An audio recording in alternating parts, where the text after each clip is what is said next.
بسم الله الرحمن الرحيم لم يكن الذين كفروا من أهل الكتاب والمشركين منفكين حتى تأتيهم البينة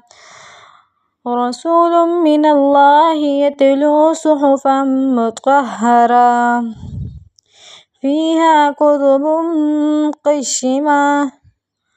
وما تفرق الذين أوتوا الكتاب إلا من بعد ما جاءتهم البينة وما أمروا إلا ليعبدوا الله مخلصين له الدين حنفاء ويقيموا الصلاة ويؤتوا الزكاة وذلك دين القيمة إن الذين كفروا من أهل الكتاب والمشركين في نار جهنم خالدين فيها أولئك هم شر البرية إن الذين آمنوا وعملوا الصالحات أولئك هم خير البرية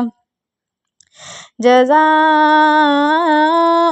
عند ربهم جنات عدن تجري من تحتها الأنهار خالدين فيها أبدا رضي الله عنهم ورضوا عنه ذلك لمن خشي ربه